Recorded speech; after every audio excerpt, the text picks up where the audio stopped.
extended round count test with the Palmetto State Armory Dagger. I'm going to dump a bunch of rounds through it until I run out of loaded magazines. I'm going to dunk it in the water if I need to cool it down, if I feel like it's getting too hot.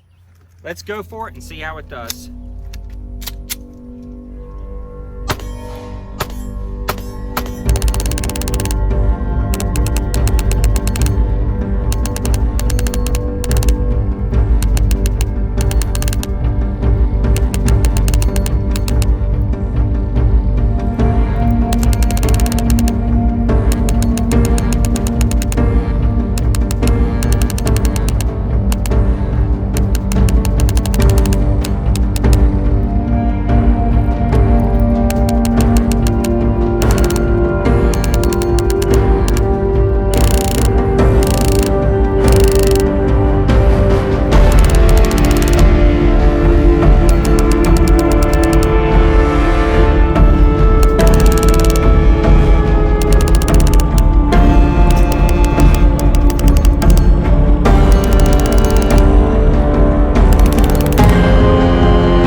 Alright guys, well I'm back today with an update video on the PSA Dagger. This particular firearm has over 3,000 rounds through it, and spoiler alert, it is still working great. PSA had sent this out to the channel for a T&E evaluation along with 1,000 rounds of varied ammunition, so I personally have put a little over 1,000 rounds through this handgun. Before me, it actually went to Pew Pew Tactical when Johnny shot a little over 1,000 rounds. Then it went to Elster's Rifles and Reloading, and he shot a little over 1,000 rounds. And then I put 1,000 rounds through it, and here it sits today.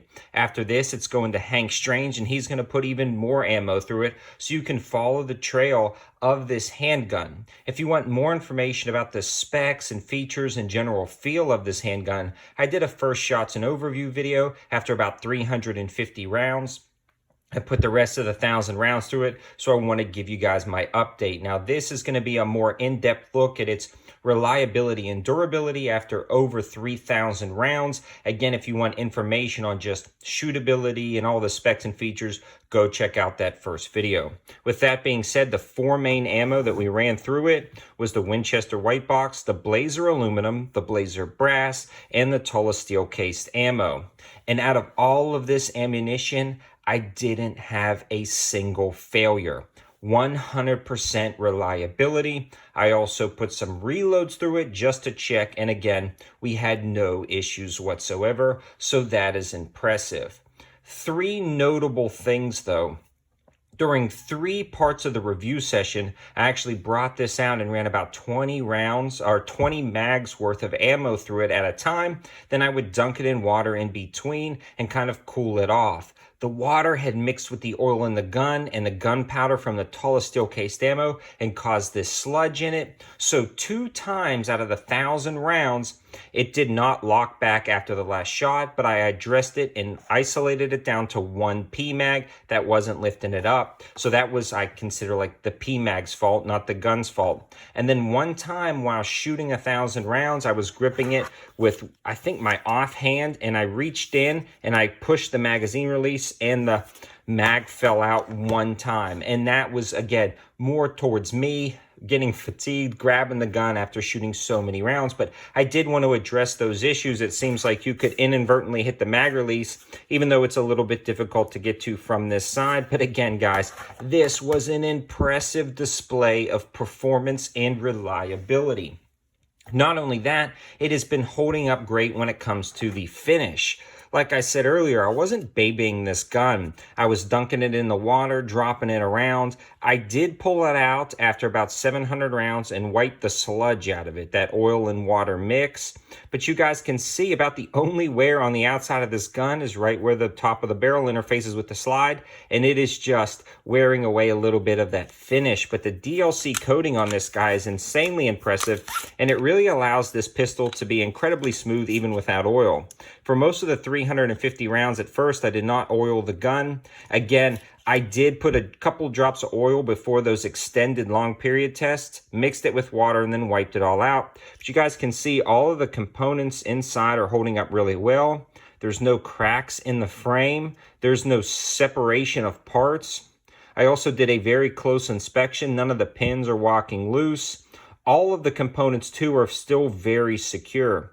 You can see there's no real wear on the internals of the slide itself. That stainless steel guide rod does very well, especially under high heat situations. This thing was getting smoking hot in the summer on a 95-degree day, dumping round after round, and you can see that sludge is building up again because of that junkier Tulla steel cased ammo. The barrel again is in very good shape after 3,000 rounds. No real signs of wear. We have a little bit of finish coming off at the bottom there and finish coming off at the top, but it's not, you can't feel that coming off, meaning it's not damaging the metal itself, just wearing away the finish ever so slightly. And again, when you're looking inside, no parts issues whatsoever, no parts breakages. The sights, that's what really impresses me. Those all metal sights held up great. Nothing walked loose on those guys, especially again, I mean, we just dumped round after round after round, as you can see in the intro.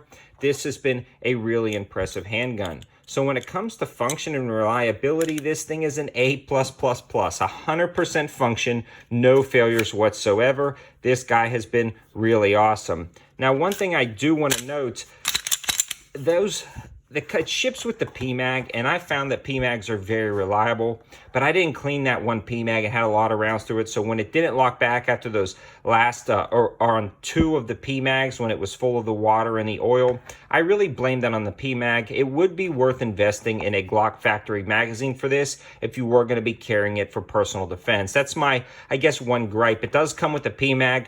I always like them, but after this experience, seeing how they get dirty and the Glock mags still perform where the PMags start to kind of lose that spring pressure up at the top, I'm not quite sure if I would carry a PMag for personal defense, so I'd invest in a Glock factory magazine.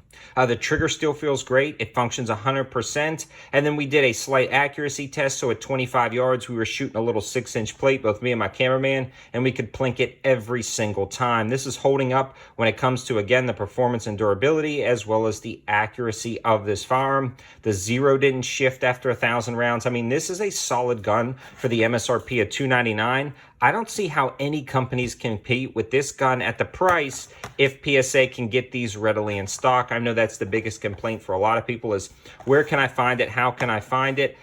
You got to sign up for their email list, the notify me button. There's a lot of PSA Facebook groups where a lot of members are actively involved. And you can also follow me on my 704 Gear Facebook page. I also try to look into things, find out things, and I'll post deals when I find them, whether it's on the PSA Dagger or a wide variety of other things.